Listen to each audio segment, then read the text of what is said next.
Alright guys, subscribe back again today. Hope you're doing well and enjoying your day so far. Dashy has revealed that his predecessor as OpTic's mentor and arguably his current mentor in FormaL gave him something of a challenge to carry on FormaL's rivalries from his days competing, namely against SlasheR. Something like an anime arc is going on right here, but Dashy's numbers actually play out that indeed he hasn't been able to maintain this rivalry against Thanos over the last couple of years. Very much intrigued to your thoughts in the comments below. Hit the like button if you enjoy. Subscribe if you guys are new, I would greatly appreciate it. First of all, thought this is quite remarkable actually that many former notable professional players in the Call of Duty side, notably Saint of course, Zaptius and Rambi Bambi, are looking to move into Valorant and are looking for a coach over there, so pretty interesting stuff. We've heard about this for a couple of years, that certain players, even Dashy himself, rather like Valorant, was thinking, you know what, if things don't work out in COD or whatever, if I drop too many more times with this OpTic team, maybe I'll think about the Valorant route, because certainly one of the best pro players at Valorant as well. Some of these guys are just insane at every single game they touch, as is of course, you know, Karma for example is a great example of that, but also I'm sure Shotzzy is in a similar boat with all the games that he's played, so thought that was a pretty interesting storyline. There was also this from Vickle, of course. Vickle was recently dropped by the Florida Mutineers team, or put to their bench, let's just say, and he then says scrims with the new LAG squad. Now, okay, first of all, I don't think he was intending to suggest here that he's joining Los Angeles Guerrillas, he's staying where he is, and I don't even know if he actually played LAG, just because he says here the scrims are against Thieves and FaZe, so I don't exactly know what happened on this stream. I just know that people were pointing this out, that maybe he was saying, oh, LAG are looking to make a change, and maybe they are, right? Their current roster, Arcitys, Assault, JoeDeceives, and Exceed. There's arguments that, look, their Search and Destroy was pretty good, their Control was pretty good, their hardpoint, though, this stage was absolutely tragic. They went 2-11, I think, in hardpoint this stage, so that's something they need to turn around. Whether Arcitys is fully fit as well with his hand issue that he had back at Major 3, that's a bit of a question mark as well, but also the problem is for LAG, or for just players wanting to potentially join that team, is that do they have any spare resources to go around anymore after the rumours that they're basically going to shut down their esports division at the end of this season. So not ideal for many, and maybe LAG will just have to suffer it out and probably not make the World Championship as a result. There was also this from Bryce Hopel as well for him. Not sure if there's anything going on here, but just wanted to mention this kind of cryptic tweet, as is usual on this channel, that we will do from time to time, so hopefully all's good with Bryce. But let's talk about some of the results here at the Major. The top 5 KDs overall went to Temp with a 1.33. He had that monster series against LAG, of course. Then Cellium, another 1.33. I guess because he was tied to a Temp, that also kind of gives Cellium tied best KD at the event. Nasty with a 1.3. Afro with a 1.27 for the loss against the Los Angeles Thieves. And then Pred with a 1.25. Looking at those numbers in detail, these are the numbers from Atlanta FaZe. And this is what I was saying the other day. We talked about FaZe, we talked about Cellium, we talked about these numbers and how impactful they really are. Now, as I said yesterday, the reason, or the way these numbers get calculated, is by taking the rating of the player in that particular setup. So, for example, Cellium is a 97 based on ARs in a range from 50 to 99 in his kills per 10 minutes in hardpoint and in his damage per 10 minutes. His hill time, of course, is way down, but we'll see with Pred in a second that doesn't really matter to the rating if you're getting the kills, because, you know, if you're outside of the hill but you're getting all the kills, then that's probably fine, you would think, but maybe as an AR, maybe it's not so fine, right? The thing I found remarkable, right, is the fact that Simp here, arguably one of the most talented players we've ever had in COD history, is a 99 hill time. This guy is doing all the hill time. He's the highest hill time player, I think by a bit of a margin for SMGs. I think the highest for ARs is accuracy, but the highest for SMGs is Simp. He has the best hill time in the league for that particular role, and he is the guy that sits in the hill and soaks up the time. I don't know if that's how it should be, let's be honest here. Should Simp be the guy soaking up the hill time? Should he be the hill kitten? Like, I would say no. I think that either SlasheR or Cellium's got to take over that role, but effectively by excluding the worst rating per mode, it means that when you tally all the numbers out, it gives a Cell a 91 overall, only really let down by his relatively poor control performance relative to, obviously, the entire team is dominant in Search and Destroy. That's not the question about this team. The question is, why is Simp the guy that's got to soak up the hill time, where Cellium drops a 1.3, he had a 1.27 Cellium for a 6 out of 15 hardpoint wins this stage. Like, that's not ideal. The numbers of Pred, though, are absolutely absurd here, and Sib, you can say a 93 is probably over-egging Sib's performance a fair bit, but it's not in terms of the KDs, but it's in terms of the ratings. If you look at Sib in terms of his kills per 10 minutes, in hardpoint, also in control, his first blood and average damage rate in Search and Destroy, it turns out that he's effectively like an 80 to 90 rated player in each of those specific stats. When you tally them up, it gets him a 93 overall. Accuracy, as I said, highest hill time for an AR player, but Simp has the highest hill time in the entire league for an SMG, which just feels so wrong. Now, Pred, of course, it worked for these guys. They're 9 and 5 in hardpoint. Pred has the same kind of stats as Cellium in a way. He's got the really high kills per 10 minutes, really high damage per 10 minutes, but of course he's an SMG pushing out the lanes, and he's got basically no hill time, but it doesn't matter for his rating or for his team's performances because there's accuracy to soak up the time. FaZe don't have this setup, despite having equal, if not certainly better talent on average than what Seattle have. Their setup, for whatever reason, means that, you know, their SMGs, for example, to me, Simp should be being the Pred of this team, really. Those are the type of numbers that he was dropping a couple of years ago, could well drop again, and Pred is not like, okay, he's an aggressive player, but he's, you know, knows when to be more methodical. He's not like Simp in some ways, but he reminds me a bit of what Simp was doing a few years ago in Cold War, let's say, when his awareness was just 9 to 9, knew what to do all the time,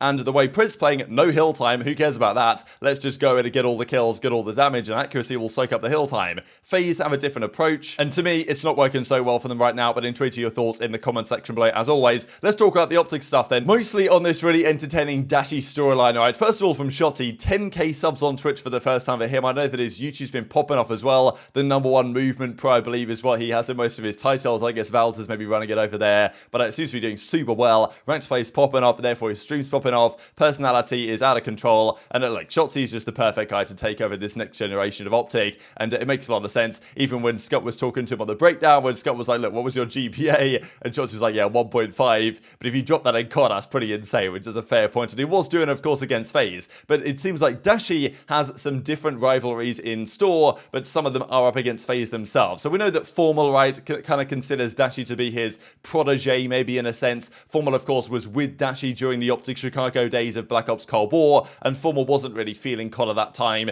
Obviously decided to retire at the end of the year. Dashy would then take over fully as the main AR of the team. They got on very well. The days at the Hex quarters, like we know they're really good friends, and Dashy's learned a lot from FormaL, and I'm sure that FormaL wants to. He sees incredible talent in Dashy, and there's no doubt about that, but he also probably sees the results for Dashy relative to what FormaL has achieved aren't there yet, and wants Dashy to get to that point because he's got the talent to get to that point. So FormaL's kind of given some challenges to try and allow that to happen, and well, one of them is by taking over some of his rivalries from COD past. Now, the key one here really is the SlasheR rivalry. You guys well know that FormaL kind of, well, always used to say during, this is 2019, but if you want to stop Thanos, you need me. I'm guessing 2019 here, this is during that Black Ops 4 season, maybe just towards the end, when OpTic, of course, no longer had FormaL on the team because he'd left the team during World War II after the Dynasty collapse to go and join Luminosity Gaming, and then after that, OpTic had a pretty bad record against SlasheR and the 100 Thieves team that year. They lost to them right at the World Championship, which is, I guess, when he's tweeting this out at the time. I kind of forget all the timelines, but I mean, yeah, that would make sense for FormaL if he was tweeting, look, if you want to stop Thanos, you need me back, and guess what, of course, he then joined what OpTic became next year in Chicago Huntsmen, and since then, again, FormaL's record against SlasheR has always been relatively good, at least in recent years, and that's always been FormaL's thing, that whenever you play SlasheR, like, he's the guy that counters him hard. And in fairness, we saw it even this past weekend at the Major when FormaL stepped into the venue. OpTic played FaZe, and immediately FaZe lose both their series and go out of the tournament, as does SlasheR. So maybe there is something to this kind of FormaL versus SlasheR curse, but FormaL apparently has told Dashy, carry on this legacy for me. And this sounds like some sort of, like, you know, anime story arc of, you know, the player who takes over for the next generation and is going to take over the rivalries that that player previously had. But based on the numbers, this actually, like, Dashy's not wrong in terms of what FormaL's asked him to do, and it seems to be working out for him so far. Listen, no one's talking about this, but, like, if Matt retires and he has, like, he passed me, like, he was like, listen, cannot let, he's like all my rivals, like, you must carry on, like, who I have to carry on all of Matt's, like, rivals, you know what I mean? Can't let him win it. And then he's trusted me with that, and I've done him well. With great powers comes great responsibility. You see what I'm saying, Chat? I've been passed on not only Seth's torch, but Matt's like rival matchup torch, and ever since he's retired, I've made him proud with that. Just know that. So as I say, right, even this past weekend when FormaL was at the Major, and of course they lost to Toronto here in the winners finals, and they went down to losers and lost to that really hot OpTic team as it was at the time, and FormaL was basically saying, like, oh wow, what a surprise, I walk in the venue, SlasheR's losing. Like, you know, that's always how it is. So FormaL's always got this thing about countering SlasheR hard, and whether SlasheR feels the same way, and the numbers on that side don't, you know, there's certain years where SlasheR got the better of FormaL, but most of the time FormaL was getting the better of SlasheR on the relative teams they were on, especially during the, you know, to say the Envy versus OpTic days in Infinite Warfare. That was most certainly the case towards the end of that season, although SlasheR still played well. It was arguably JCap that didn't do so well at the World Championship that year, you guys might well remember. But FormaL wants Dashy to kind of be the next up of the OpTic's many ARs. It makes perfect makes sense. In terms of raw ability, FormaL and Dashy probably aren't too dissimilar, but what FormaL has always brought to the table on his teams in terms of leadership, communication, clutch factor, turning up at the key moments, and, you know, making the best out of his teammates, those elements Dashy hasn't always been able to nail on yet, and I'm sure FormaL's trying to help him extract that from his gameplay, and over time, Dashy is becoming a better and better, more complete player, and of course, nowadays, the league is, frankly, more competitive, you could argue, than it was when FormaL was winning all the events on the OpTic Dynasty. Back then, the teams weren't quite of the caliber I think they are today. It's frankly more difficult to win events nowadays than it has been in the past. There's also less of them, right? And I think even the pros of old times would agree with that one. Now, the numbers here, based on Moonraker looks into this, and actually figures out that indeed, like, Dashy is correct, that he also owns SlasheR after taking over this rivalry from FormaL. So, obviously, FormaL owns SlasheR, that's the thing, and since FormaL has retired from COD, the numbers play out like this. So, OpTic last year played Los Angeles Guerrillas 3 times, beat them every single time, and SlasheR has then played OpTic again 3 times this year on FaZe, 2 of them times online in the Major 2 qualifiers, Major 3 qualifiers, and then on LAN at Major 3 in Texas, and all of those 6 matches that have been played the last couple of seasons have gone the way of Dashy and OpTic, which is kind of incredible. Dashy has a 1.24 over those 6 series, SlasheR has a 0.91, and yeah, so pretty incredible, right? The fact that I didn't even realize this was the case when I saw that clip from Dashy, that it was like, oh yeah, I'm going to take over the SlasheR rivalry, and I'm going to, you know, carry on FormaL's legacy in this sense, but it turns out he actually is carrying on FormaL's legacy relatively well over the last couple of years. So whether Dashy is the new FormaL, and you actually need Dashy now to beat Thanos rather than needing FormaL to beat Thanos, is an interesting question, but tweet your thoughts in the comment section, but I thought that was rather entertaining. Also, I thought this is pretty funny from Tim as well. He's like, look, please upload the comms ASAP of that comeback on the hotel at Hardpoint.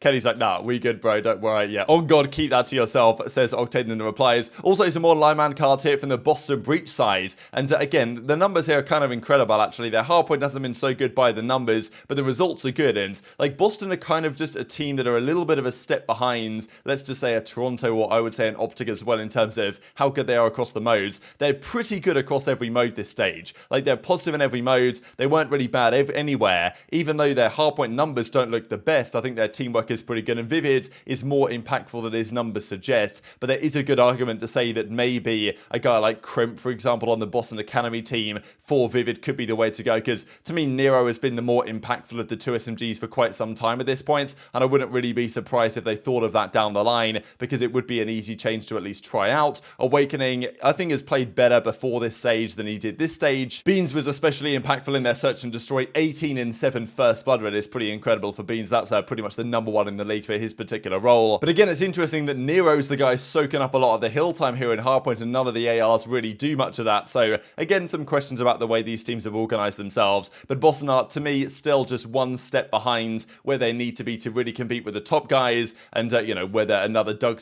Martin special from his academy team could make this work, it's a question for down the line. And also, just to mention for you guys, what do you believe is the worst competitive COD map ever? Now, don't really know why they've put Hackney Yard on here. It wasn't the worst map of all time. Not a great map. I think, honestly, Hackney looked like it should be good, but it really just wasn't particularly. But I'm not going to lie, Modern Warfare 2019 really did put up some all-time classic terrible maps. I mean, Piccadilly, I don't know what they were thinking there. To me, like, I don't know, as a caveman, I really despise that map, to be honest. I don't know what they were thinking. That might well have to just be my straight-up least favorite. Or Gavutu from Vanguard. Like, the last couple of years have thrown out some stingers, I'm not going to lie. But very much enjoyed your thoughts in the comments. Hit the like button if you enjoyed. Subscribe if you're new. Take care. And I'll see you next time.